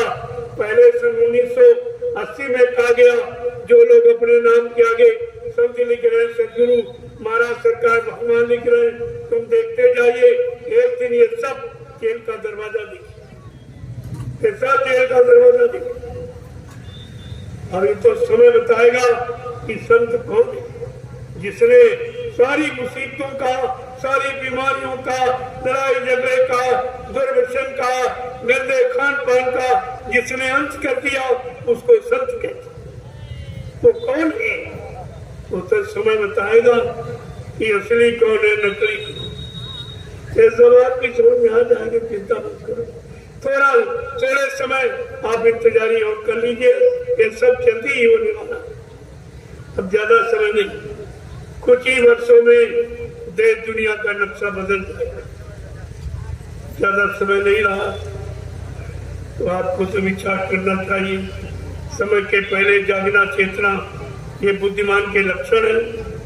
अगर आप सच्चे बुद्धिमान हो तो समय के पहले जाग जाओ, चेत जाओ और अच्छे बुरे काम को समझकर सच्चाई को पकड़ लो, सच्चाई पर चल पड़ो। ये सारे बिगड़े काम, सारी बिगड़ी व्यवस्थाएं, ये सब आपकी ठीक हो जाए। ये सब ऐसा नहीं, क्योंकि बाबा जी का वादा है कि मैं कलयुग को भगाऊं और सतयुग को लाऊंगा, सबको न्याय, सुरक्षा, रोजी रोटी की व्यवस्था बना के दूंगा, सबको शाकाहारी बनाऊंगा, सबकी जीवात्माओं को जगाऊंगा और परमात्मा से मिलाऊंगा। और इतना काम अगर करके ना दिखा दूं तो इस बाबा को बाबा मत कहना। ये गुरु की कितनी बड़ी सच्चाई, आपने बड़े गुरु की सच्चाई को भी पानी में फेंक दिया, तुम्हारी सोच में तो कुछ नहीं है। आज का बच्चा भी तो महात्मा समझा रहे हैं, सब तरफ से मना रहे हैं, आपको बुरे पाप कर्मों में माफी भी दिला रहे। अगर तुमने उनकी बात न मानी, उन पर विश्वास न किया, तो पीछे कुदरत खड़ी है, अपने एक डंडे लपड़ थप्पड़ में 20 करोड़ का वारा न्यारा सेकेंडों में कर देगी। और जितना जिम्मेदार ये जो काले नीले पीले हरे लाल झंडे लिए घूम रहे हैं, ये अपने अपने झंडों को फेंक कर अगर तुम्हारे जय गुरुदेव प्रभु नाम के झंडे के नीचे अगर ना आ जाए, तो इस बाबा को बाबा मत कहना। कितना बड़ा वादा आपकी, आपने तो सब कुछ भुला दिया और भूल गए तो आप भूलैया में परेशानियों में चले गए, बीमारियों में तरह तरह की बीमारी। अभी एक कोरोना नाम की बीमारी आई, जिसको बाबा जी बराबर 1980 से आपको जानकारी दे रहे थे, लेकिन उन्होंने खोला कब? 6 नवंबर 1986। ये लिख लो, तारीख कोई नहीं बताएगा, ये किसी को नहीं मालूम। 6 नवंबर 1986 को ये बाबा जी ने घोषणा की, अगर तुम लोग शाकाहारी न बने, सदाचारी न बने, अच्छे नेक भले सच्चे ईमानदार चरित्रवान न बन पाए, तो कुदरत की तरफ से एक भारी बीमारी आ गई। उस बीमारी का नाम है कोरोना। एक कोरोना नाम 6 नवंबर 86 में होता है। ये तो बाद में अल्लाह बचाए, अगर पहले मान लेते तो ये कोरोना नाम की बीमारी नहीं आती। तो कहा कि कोरोना क्या क्या न करो तो बीमारी नहीं आएगी, अगर करना बंद नहीं करो तो जरूर करो ना, क्या ना करो। अंडे मत खाना, अंडा मुर्गी का मासिक धर्म कितनी बड़ी गंदगी है, और उस गंदगी खाने से कैसे कैसे यानी भयानक जानलेवा बीमारियां रोज तैयार हो जाएंगी। और कहा किसी पशु पक्षी का मुर्दा मांस मत खाना, क्योंकि तुम्हारा शरीर तुम्हारी मशीन अन्न की है, फल फ्रूट मेवे की है, घी दूध पचाने की है, तुम्हारी मशीन मुर्दा मांस पचाने की नहीं है। इसमें मत डालना, ये मशीन खराब हो जाएगी, तरह तरह की बीमारियां भयानक जानलेवा पैदा हो जाएगी, फिर तुम अपने आप को बचा नहीं पाओगे। ये सब आपको समझाया गया, ऐसा नहीं आप कह सकते कि हमको बताया नहीं। ये घूम घूम कर पूरे यानी भारत में बाबा जी ने घूम घूम कर कोई प्रांत, कोई तहसील ब्लॉक शहर कस्बा गली गांव पूछा छोड़ा नहीं था, जहाँ पर संदेश न दिया हो, जानकारी न दी हो, लेकिन आप लोगों ने हंसी मजाक समझा और संत महापुरुषों की वाणी को नहीं समझा, तो मुसीबत आपत्ति बीमारी तुम्हारे सिर पे आगे साथ। अब इससे बचाना राजा गांधी का, वो खुद ही नहीं बच पाएगा, तुम्हें क्या बताएगा? वो तो खुद ही नहीं बच पाएगा, तुम्हें क्या बताएगा? आप देखते जाइए, सब तुम्हारे सामने बोला, जथा राजा तथा प्रजा, धर्मी राजा धर्मी प्रजा। अगर जैसा राजा है वैसी उसकी प्रजा होगी।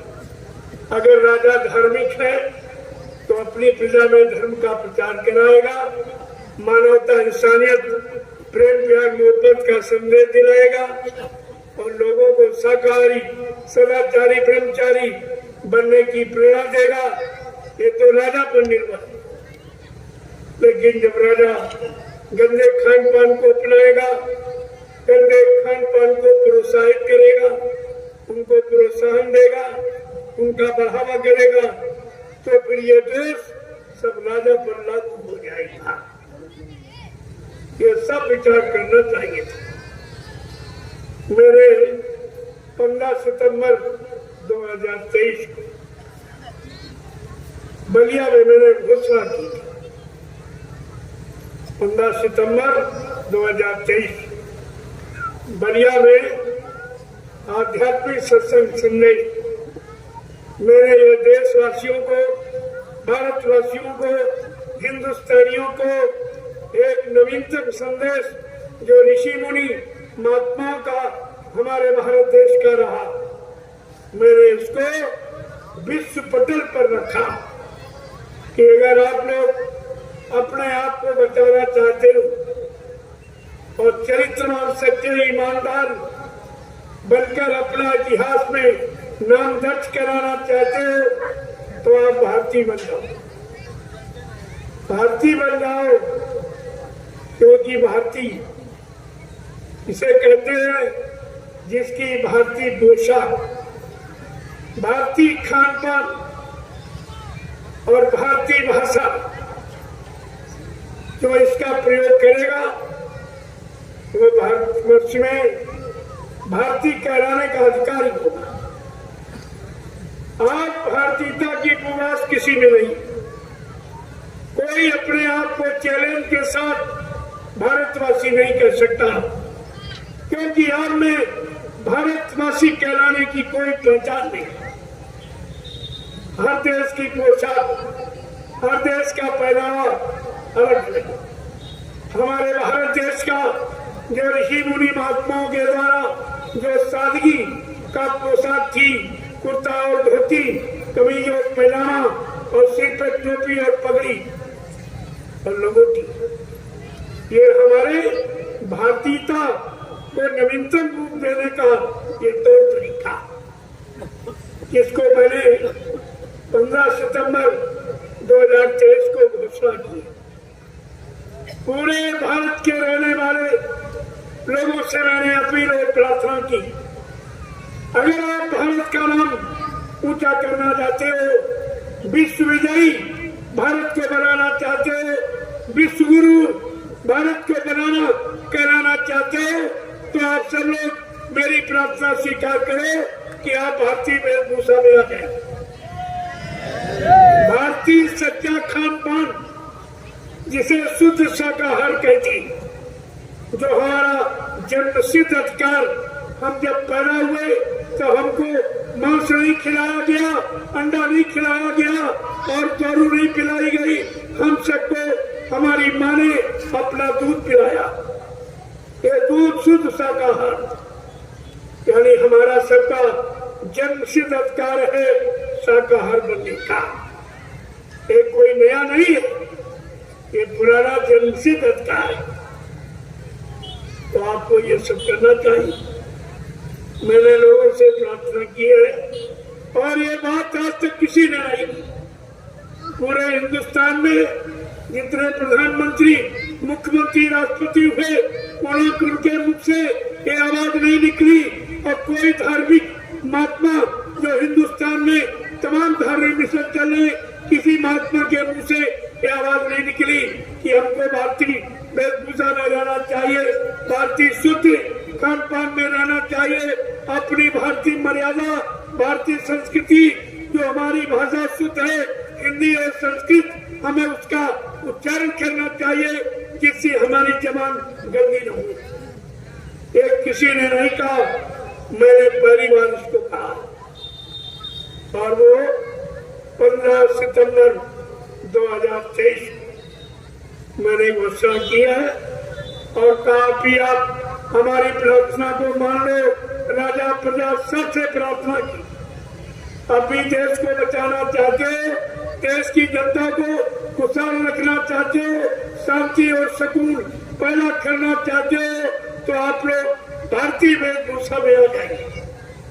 सादा जीवन, उच्च विचार, ये है उन्नत का आधार, इसे आप लोग अपना। और भारतीय खान पान जो हमारा बिल्कुल शुद्ध, यानी सतोगुणी से एकदम नैस, उसका हमें प्रयोग करना चाहिए। और तीसरा है कि हमें अपनी भारतीय भाषा का प्रयोग करना चाहिए।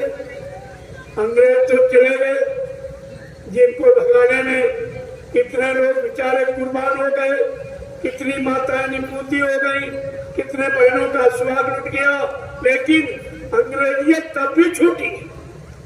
उनकी भाषा का अब भी प्रयोग करते हैं, अब भी भाषा को या सम्मान दिया जाए हिंदुस्तान में, तो आप हिंदू कहने के अधिकारी नहीं हो, क्योंकि तुम्हारी मातृभाषा हिंदी है और तुमने विदेशी भाषा को अपनाया, हिंदी भाषा को बिल्कुल अपमानित कर दिया। ये आने वाला समय आपको माफ नहीं करेगा। दूरदर्शी व्यवस्था ये सब समझा देगी, सबकी समझ में आ जाएगा कि वास्तविकता क्या है। हम भारतीय कहलाने के अधिकारी है नहीं, हमारा भारत विश्व गुरु और रहेगा।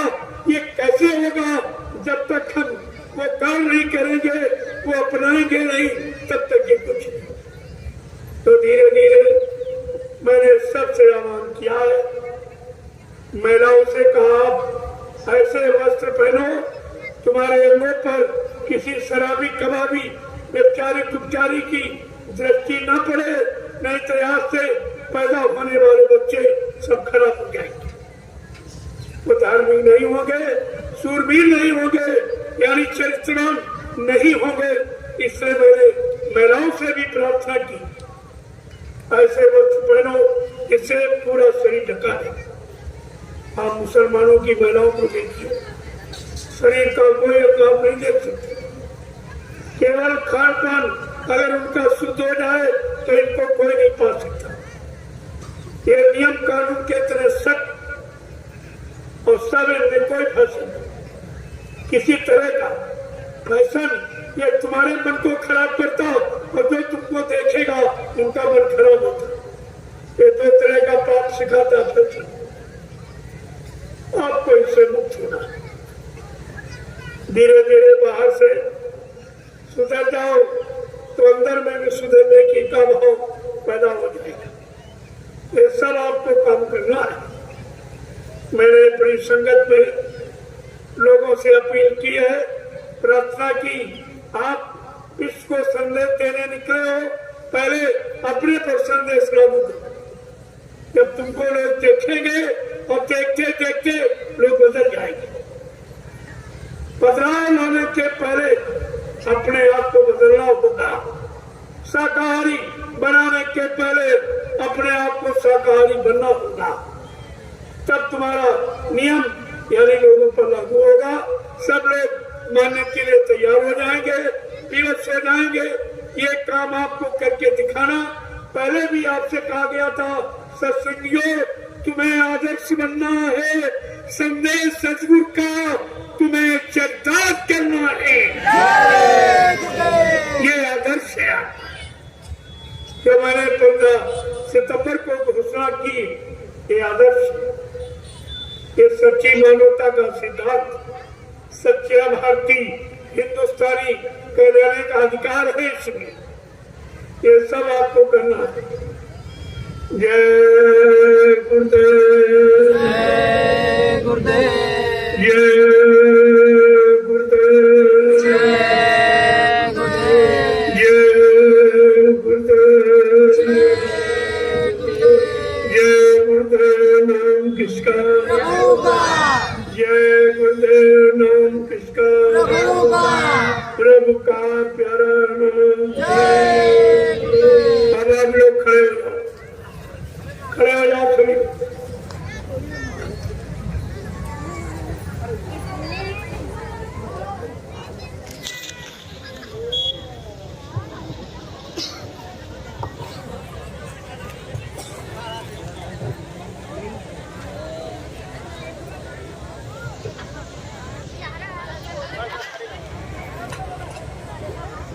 जय गुरुदेव, जय गुरुदेव, जय गुरुदेव, जय गुरुदेव। जय गुरुदेव। नाम किसका?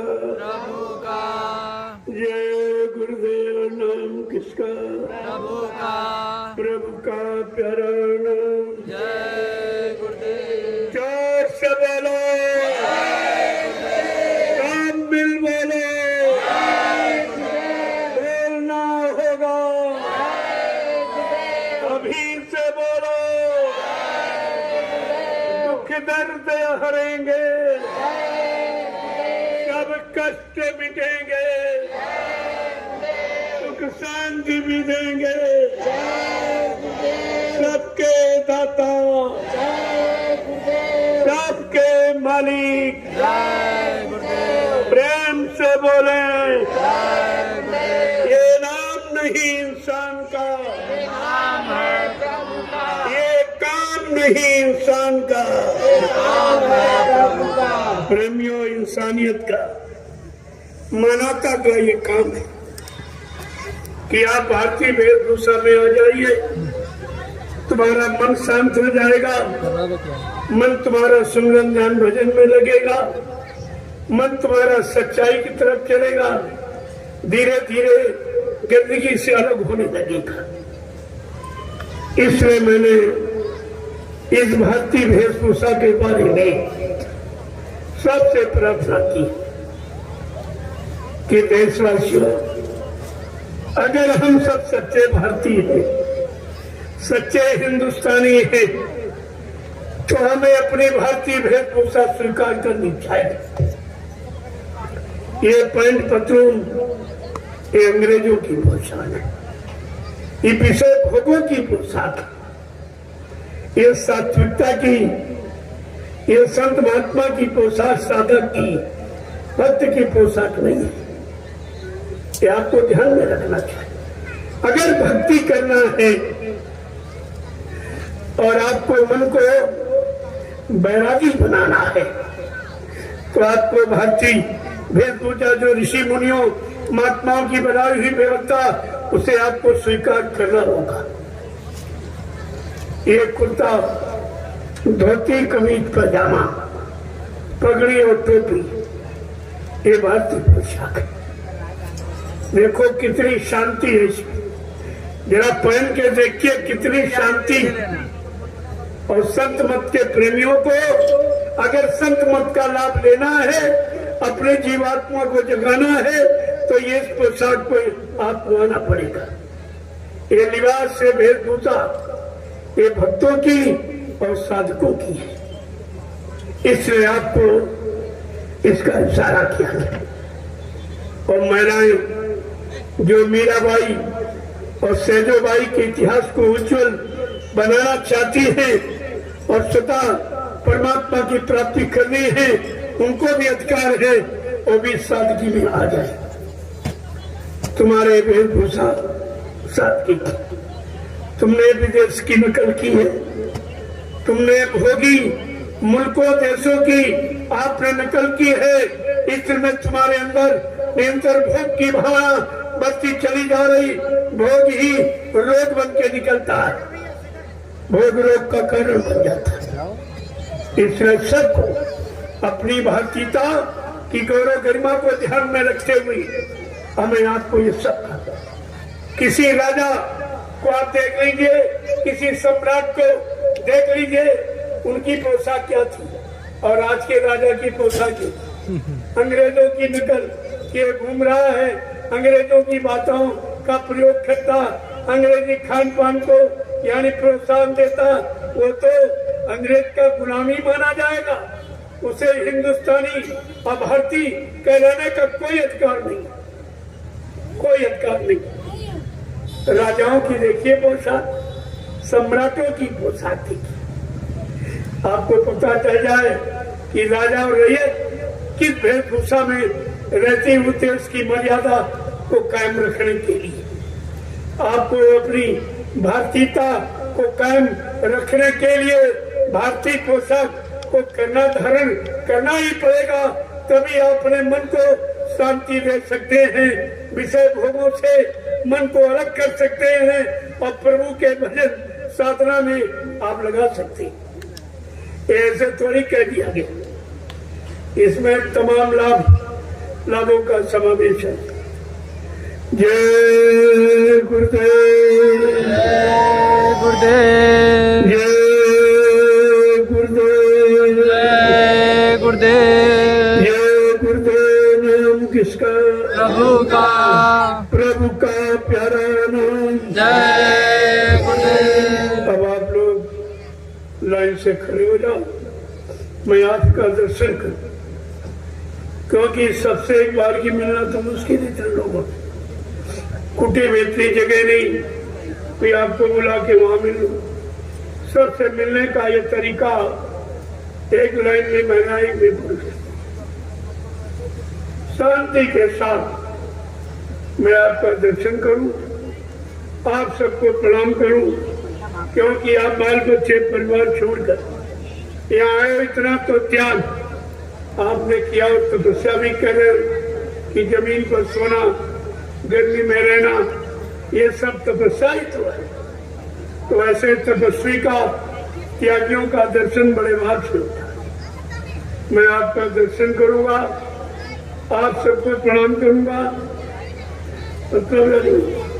और आपको प्रसाद दूंगा। ये तीनों काम हिंदुस्तान में कोई नहीं कर रहा। प्रसाद तो आपको कोई दे ही नहीं सकता और कभी नहीं दिया और कभी देगा भी। इतने दिन से आप मंदिर में, मस्जिद में, गिरजाघर, गुरुद्वारों में, तीर्थ में, मूर्त में, नदियों किनारे जाते हो, कोई प्रसाद देता आपको? किसी ने प्रसाद आपको नहीं दिया। क्यों? प्रसाद कोई बना नहीं सकता। प्रसाद बनाने का अधिकार आप सबको नहीं है। प्रसाद कौन बनाएगा? जिसने अपने सदगुरु को उनके आदेश हुक्म का पालन करके उनको खुश कर लिया, उनके वचनों को अपने जीवन का आधार बनाकर जो जीवन को निकालता है वो अपने सदगुरु की दया किसी भी ऐसी चीज में शामिल करके अपराधियों को प्रसाद बना के उनका लाभ करा सकता। ये अधिकार उसको, तो आप ले लीजिए प्रसाद। मैंने पूरे हिंदुस्तान में प्रसाद बांटा और आज भी बांट रहा हूं पूरे। एक काम पहले भी किसी ने नहीं किया और आज भी नहीं कर रहा। और जो आखिरी दिन मैंने जो करके दिखाया वो तो एक अनोखा चमत्कार है कि ग्रामवासियों को निमंत्रण और कन्या पूजन, ये कोई नहीं जानता, ये कोई नहीं कर सकता, न राजा न प्रजा, ये कोई नहीं। मैंने क्यों किया है? मैंने सतियों की भूमिका और दूरदर्शी व्यवस्था को सिद्ध करने के लिए आपके सामने ये पहले से नमूना बना के रख रहा हूँ कि दूरदर्शी आने पर सबको भोजन, सबको रोटी मिलेगी और सबकी बेटियों की रक्षा होगी। रोटी और बेटी जो दो बिंदु हमने रखे हैं वो इसी बात के परचाई कि आगे आगे दूरदर्शी व्यवस्था लागू होने पर, सतयुग आने पर सबको रोटी दी जाएगी। कोई जात बिरादरी नहीं पूछी जाएगी, कोई यतीम प्रेमी बीमारी नहीं पूछा जाएगा। हर भूखे को रोटी और हर बेटी की रक्षा। कोई जात पात नहीं, कोई छोटा बड़ा, कोई गरीब अमीर की बात नहीं, सारी बेटियों की रक्षा। और आपको दो ही चीजें चाहिए, जीवन जीने के लिए रोटी और लोक लाभ और परिवार में इज्जत, आबरू के लिए बेटी की रक्षा। और आपको क्या चाहिए? ये दोनों बिंदु मैंने पकड़े हैं जो आज तक कोई न राजनीतिक और न कोई धार्मिक किसी ने भी इन बिंदुओं पर भी दृष्टि नहीं डाली कि रोटी बेटी का मकसद था। मैं वो भी तो करके दिखा रहा हूँ। मेरा कोई काम करने में नहीं, सब आपके सामने। अब न समझ पाओ, न अपना पाओ, न विश्वास कर पाओ तो तुम्हारी बात हो। जय गुरुदेव, जय गुरुदेव। अब आप लाइन से खड़े हो जाओ, मैं आप सबका दर्शन करूं, एक एक को प्रणाम करूं और ये महाप्रसाद आप ऐसे मिलेगा। जय गुरुदेव, जय गुरुदेव।